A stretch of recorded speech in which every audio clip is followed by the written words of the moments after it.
கிறிஸ்துவுக்குள் பிரியமானவர்களே, கிறிஸ்துவுக்குள் நண்பர்களே, சகோதரரே, சகோதரிகளே, நம்ம இன்னிலிருந்து ஒவ்வொரு நாளும் வேத வசனத்தை ஆரம்பிக்கிறதுக்கு முன்னாடி ஒரு சிறிய ஜெபம் பண்ணிட்டு ஸ்டார்ட் பண்ணலாம் அப்படிங்கிற ஒன்று ஆண்டவர் என் இருதயத்தில் கொடுத்தாரு.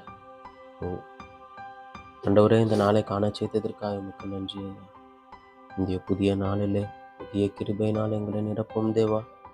உடைய வேத வசனங்களை நாங்கள் வாசிக்கும் போது வாசிக்கிற எனக்கும் கேட்கிறவர்களுக்கும் கர்த்தாவே, இந்த வேதத்தின் மகத்துவங்களையும் ரகசியங்களையும் நீர் அருளி செய்யும். ஆண்டவரே, நீர் சொல்லாம உம்மை பற்றி நாங்கள் தெரிந்து கொள்ள முடியாது. நீர் வெளிப்படுத்தாம உம்முடைய வேதத்தின் ரகசியங்களை புரிந்து கொள்ள எங்களால் முடியாது. எங்களோடு பேசும் நாள் முழுவதும் எங்களோடு எங்களை காத்துக்கொள்ளுங்கள். சட்டை நிழல் எங்களை மூடி மறைத்துக் கொண்டு வழியில் பாதுகாத்துக் கொள்ளும். இயேசுவின் நாமத்தில் ஜெபிக்கிறேன் பிதாவே, ஆமென், ஆமென். சங்கீதம் 77 எது தூணிலும் ராக தலைவனுக்கு ஒப்புவிக்கப்பட்ட ஆசாப்பின் சங்கீதம். நான் தேவனை நோக்கி என் சத்தத்தை உயர்த்தி கெஞ்சினேன். என் சத்தத்தை தேவனிடத்தில் உயர்த்தினேன். அவர் எனக்கு செவி கொடுத்தார். என் ஆபத்து நாளில் ஆண்டவரை தேடினேன். இரவிலும் என் கை தளராமல் விரிக்கப்பட்டிருந்தது. என் ஆத்துமா ஆறுதல் அடையாமல் போயிற்று. நான் தேவனை நினைத்த போது அலறினேன். நான் தியானிக்கும் போது என் ஆவி தொய்ந்து போயிற்று. நான் தூங்காதபடி என் கண்ணிமைகளை பிடித்திருக்கிறேன். நான் பேச மாட்டாதபடி சஞ்சலப்படுகிறேன். பூர்வ நாட்களையும் ஆதி காலத்து வருஷங்களையும் சிந்திக்கிறேன். ராக்காலத்தில் என் சங்கீதத்தை நான் நினைத்து என் இருதயத்தோடு சம்பாஷித்துக் கொள்கிறேன். என் ஆவி ஆராய்ச்சி செய்தது. ஆண்டவர் நித்திய காலமாய் தள்ளிவிடுவாரோ? இனி ஒருபோதும் தயை செய்யாதிருப்பார். அவருடைய கிருபை முற்றிலும் அற்று போயிற்று. வாக்குத்தத்தமானது தலைமுறை தலைமுறைக்கு ஒழிந்து போயிற்று. தேவன் இரக்கஞ்செய்ய மறந்தாரோ? கோபத்தினாலே தமது உருக்கமான இரக்கங்களை அடைத்துக் கொண்டாரோ என்று. அப்பொழுது நான், இது என் பலவீனம், ஆனாலும் உன்னதமானவருடைய வலது கரத்தில் உள்ள விஷயங்களை நினைவு கூறுவேன். கர்த்தருடைய செயல்களை நினைவு கூறுவேன். உம்முடைய பூர்வ காலத்து அதிசயங்களையே நினைவு கூறுவேன். உம்முடைய கிரியைகளை எல்லாம் தியானித்து உம்முடைய செயல்களை யோசிப்பேன் என்றேன். தேவனே, உமது வழி பரிசுத்த ஸ்தலத்தில் உள்ளது. நம்முடைய தேவனைப் போல் பெரிய தேவன் யார்? அதிசயங்களை செய்கிற தேவன் நீரே. ஜனங்களுக்குள்ளே உம்முடைய வல்லமையை விளங்க பண்ணினேன். யாக்கோபு யோசேப்பு என்பவர்களின் புத்திரராகிய உம்முடைய ஜனங்களை உமது புயத்தினாலே மீட்டு கொண்டேன்.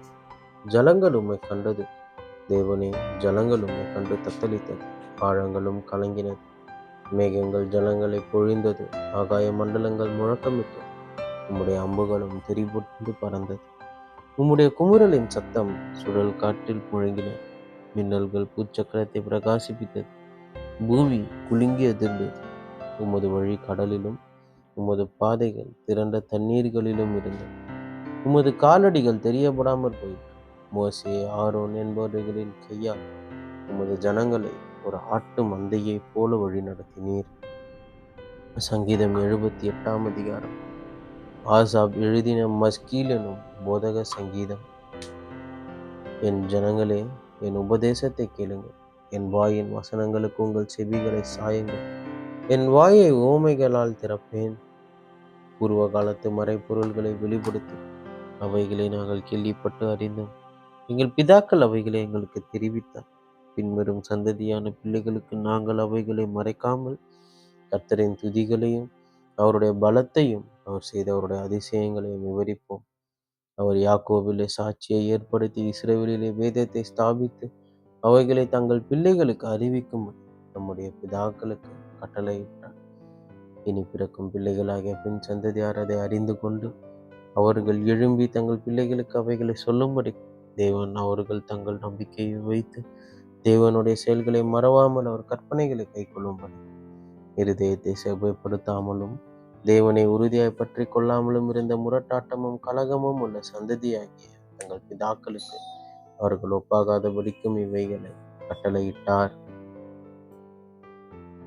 ஆயுதம் அணிந்த வில் வீரரான எபிராயிம் புத்திரர் இந்த நாளிலே முதுகு காட்டினார். அவர்கள் தேவனுடைய உடன்படிக்கையை கைக்கொள்ளாமலும் அவருடைய கட்டளைகளின்படி நடக்க சம்மதியாமலும் அவருடைய செயல்களையும் அவர் தங்களுக்கு காண்பித்த அதிசயங்களையும் மறந்தார். அவர்களுடைய பிதாக்களுக்கு முன்பாக எகிப்து தேசத்து சோவான் வெளியிலே அவர் அதிசயமானவைகளை செய்தார்.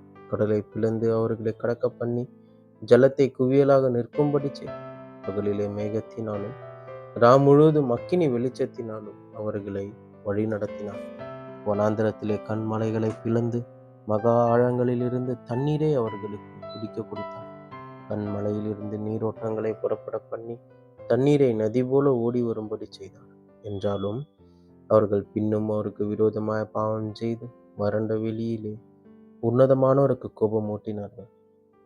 தங்கள் இச்சைக்கேற்ற போஜனத்தை கேட்டு தங்கள் இருதயத்தில் தேவனை பரீட்சை பார்த்தார்கள். அவர்கள் தேவனுக்கு விரோதமாய் பேசி, தேவன் வனாந்திரத்திலே போஜன பந்தியை ஆயத்தப்படுத்த கூடுமோ? இதோ அவர் கண்மலையை அடித்ததினால் தண்ணீர் புறப்பட்டு நதிகளாய் புரண்டு வந்தது. அவர் அப்பத்தையும் கொடுக்க கூடுமோ? தம்முடைய ஜனத்திற்கு மாம்சத்தையும் ஆயத்தப்படுத்துவாரோ என்றார்கள். ஆகையால் கர்த்தர் அதை கேட்டு கோபம் கொண்டார். அவர்கள் தேவனை விசுவாசியாமலும் அவருடைய ரட்சிப்பை நம்பாமலும் போனதினால் யாக்கோபுக்கு விரோதமாய் அக்கினி பற்றி எரிந்தது. இஸ்ரவேலுக்கு விரோதமாய் கோபம் மூண்டது. அவர் உயரத்தில் உள்ள மேகங்களுக்கு கட்டளையிட்டு வானத்தின் கதவுகளை திறந்து மன்னாவை அவர்களுக்கு ஆகாரமாக வருஷிக்க பண்ணி வானத்தின் தானியத்தை அவர்களுக்கு கொடுத்தார். தூதர்களின் அப்பத்தை மனுஷன் சாப்பிட்டான். அவர்களுக்கு ஆகாரத்தை பூரணமாய் அனுப்பினார். ஆகாசத்திலே கீழ்காற்றை வரப்பண்ணி தம்முடைய வல்லமையினால் தென்றலையும் வீசச் செய்து மாம்சத்தை தூளத்தனையாயும் சிறகுள்ள பறவைகளை கடற்கரை மணலத்தனையாயும் வருஷிக்க பண்ணி அவைகளை அவர்கள் பாளையத்தின் நடுவிலும் அவர்கள் கூடாரங்களை சுற்றிலும் இறங்க பண்ணினார். அவர்கள் புசித்து திருப்தி அடைந்தார்கள்.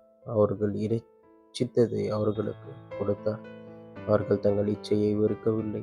அவர்களுடைய போஜனம் அவர்கள் வாயில் இருக்கும் போதே தேவ கோபம் அவர்கள் மேல் எழும்பி அவர்களில் கொழுத்தவர்களை சங்கரித்து இஸ்ரவேலில் விசேஷித்தவர்களை மடிய பண்ணிட்டு இவையெல்லாம் நடந்தும் அவர் செய்த அதிசயங்களை அவர்கள் நம்பாமல் பின்னும் பாவம் செய்தார்கள். ஆதலால் அவர்கள் நாட்கள் விருதாவிலும் அவர்கள் வருஷங்கள் பயங்கரத்திலும் கழிய பண்ணினார். அவர்களை அவர் கொல்லும்போது அவரை குறித்து விசாரித்து அவர்கள் திரும்பி வந்து தேவனை அதிகாலமே தேடி தேவன் தங்கள் கண்மலை என்றும் உன்னதமான தேவன் தங்கள் மீட்பர் என்றும் நினைவு கூர்ந்தார். ஆனாலும் அவர்கள் தங்கள் வாயினால் அவர்களுக்கு இச்சம் பேசி தங்கள் நாவினால் அவரிடத்தில் போய் சொன்னார்.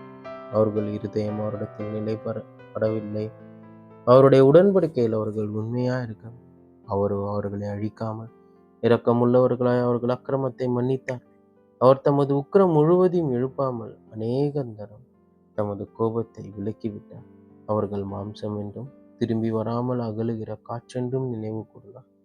எத்தனை தரமோ வனாந்திரத்தில் அவருக்கு கோபம் மூட்டி அவாந்திர வெளியிலே அவரை விசனப்படுத்தினார்கள். அவர்கள் திரும்பி தேவனை பரீட்சை பார்த்து இஸ்ரவேலின் பரிசுத்தரை மட்டுப்படுத்தினார். அவருடைய கரத்தையும் அவர் தங்களை சத்ருவுக்கு விலக்கி மீட்ட நாளையும் நினையாமற் போனார்கள். அவர் எகிப்திலே தம்முடைய அடையாளங்களையும் சோவான் வெளியிலே தம்முடைய அற்புதங்களையும் செய்தார். அவர்களுடைய நதிகளை இரத்தமாக மாற்றி அவர்களுடைய ஆறுகளில் உள்ள ஜலத்தை குடிக்க கூடாபடி செய்தார். அவர்களை அழிக்கும்படி வண்டு ஜாதிகளையும் அவர்களை கெடுக்கும்படி தவளைகளையும் அவர்களுக்குள்ளே அனுப்பினார். அவர்களுடைய விளைச்சலை புழுக்களுக்கும் அவர்களுடைய பிரயாசத்தின் பலனை வெட்டுக்கிளிகளுக்கும் கொடுத்தார். கண் மழையினால் அவர்களுடைய திராட்சை செடிகளையும் ஆலங்கட்டியினால் அவர்களுடைய அத்தி மரங்களையும் அழித்து அவர்களுடைய மிருக ஜீவன்களை கல் மழைக்கும் அவர்களுடைய ஆடு மாடுகளை இடிகளுக்கும் ஒப்புக் கொடுத்தார். தமது உக்கிரமான கோபத்தையும் முருகத்தையும் சினத்தையும் உபத்திரவத்தையும் தீங்கு செய்யும் தூதர்களையும் அவர்களுக்குள்ளே அனுப்பினார். அவர் தம்முடைய கோபத்துக்கு வழி திறந்து அவர்கள் ஆத்மாவை மரணத்துக்கு விலக்கி காவாமல் அவர்கள் ஜீவனை கொள்ளை நோக்கி ஒப்புக் கொடுத்தார். எகிப்திலே தலைச்சன்கள் அவர் நெத்தையும் காமின் கூடாரங்களிலே அவர்களுடைய பலனில் முதற் பலனான யாவரையும் அழித்து தம்முடைய ஜனங்களை ஆடுகளை போல புறப்பட பண்ணி அவர்களை வனாந்திரத்திலே மந்தையை போல் கூட்டிக் கொண்டார். அவர்கள் பயப்படாதபடிக்கு அவர்களை பத்திரமாய் வழி நடத்தினார். அவர்கள் சத்துருக்களை கடல் மூடி போட்டது. அவர்களை தமது பரிசுத்த ஸ்தலத்தின் எல்லை வரைக்கும் தமது வல்லகரம் சம்பாதித்த இந்த பர்வதம் மட்டும் அழைத்து கொண்டு அவர்கள் முகத்திற்கு முன்பாக ஜாதிகளை கிளத்திவிட்டு தேசத்தை நூல் போட்டு பங்கிட்டு அவர்களுடைய கூடாரங்களில் இஸ்ரவேலின் கோத்திரங்களை குடியேற்றினார். ஆனாலும் அவர்கள் உன்னதமான தேவனை பரீட்சை பார்த்து அவருக்கு கோபம் மூட்டி அவருடைய சாட்சிகளை கை கொள்ளாமற் போய் தங்கள் பிதாக்களைப் போல வழி விலகி துரோகம் பண்ணி மோசம் போக்கும் வில்லை போல் துவண்டு தங்கள் மேடைகளினால் அவருக்கு கோபம் மூட்டி தங்கள் விக்கிரங்களினால் எரிச்சல் உண்டாக்கினார். தேவன் அதை கேட்டு விக்கிரமாகி இஸ்ரவேலை மிகவும் வெறுத்து தாம் மனுஷருக்குள்ளே போட்ட கூடாரமாகிய சீலோவில் உள்ள வாசஸ்தலத்தை விட்டு விலகி தமது பலத்தை சிறையிருப்புக்கும் தமது மகிமையை சத்ருவின் கைக்கும் ஒப்பு கொடுத்து தமது ஜனத்தை பட்டயத்துக்கு இரையாக்கி தமது சுதந்திரத்தின் மேல் கோபம் கொண்டார். அவர்கள் வாலிபரை அக்கினி பட்சித்தது. அவர்கள் கன்னியாஸ்திரிகள் வாழ்க்கைப்படாதிருந்தார்கள். அவர்களுடைய ஆசாரியர்கள் பட்டயத்தால் விழுந்தார்கள். அவர்களுடைய விதவைகள் அழவில்லை. அப்பொழுது ஆண்டவர் நித்திரை தெளிந்தவனைப் போலவும் திராட்சரசத்தால் கிம்பீரிக்கிற பராக்கிரமசாலியைப் போலவும் இழித்து தம்முடைய சத்துருக்களை பின்புறமாக அடித்து அவர்களுக்கு நித்திய நிந்தையை வரப்பண்ணினார். அவர் யோசேப்பின் கூடாரத்தை புறக்கணித்தார். இப்ராஹிம் கோத்திரத்தை அவர் தெரிந்து கொள்ளாமல் யூதா கோத்திரத்தையும் தமக்கு பிரியமான சீயோன் பர்வதத்தையும் தெரிந்து கொண்டார். தம்முடைய பரிசுத்த வாசஸ்தலத்தை மலைகளைப் போலவும் என்றைக்கும் நிற்கும்படி தாம் அஸ்திபாரப்படுத்தின பூமியைப் போலவும் கட்டினார். தம்முடைய தாசனாகிய தாவீதை தெரிந்து கொண்டு ஆட்டுத் தொழுவங்களிலிருந்து அவனை எடுத்தார். கறவலாடுகளின் பின்னாக திரிந்த அவனை தம்முடைய ஜனமாகிய யாக்கோபையும் தம்முடைய சுதந்திரமாகிய இஸ்ரவேலை மேய்ப்பதற்காக அழைத்து கொண்டு வந்தார். இவன் அவர்களை தன் இருதயத்தின் உண்மையின்படியே மேய்த்து தன் கையின் திரையினால் அவர்களை நடத்தினான். நீதிமொழிகள் 9ஆம் அதிகாரம். ஞானம் தன் வீட்டை கட்டி தன் 7 தூண்களையும் சித்திரம் தீர்த்து தன் கொடுத்த ஜந்துகளை அடித்து திராட்சரசத்தை வார்த்து வைத்து தன் போஜன பந்தை ஆயத்தப்படுத்தி தன் பணிவிடைக்காரிகளை அனுப்பி பட்டணத்தின் உயர்ந்த மேடைகளின் மேல் நின்று கூப்பிட்டு புத்தியினனை நோக்கி, எவன் பேதையோ அவனை விடத்தில் வரக்கடவன். நீங்கள் வந்து என் அப்பத்தை புசித்து நான் வார்த்த திராட்சரசத்தை பானம் பண்ணுங்கள்.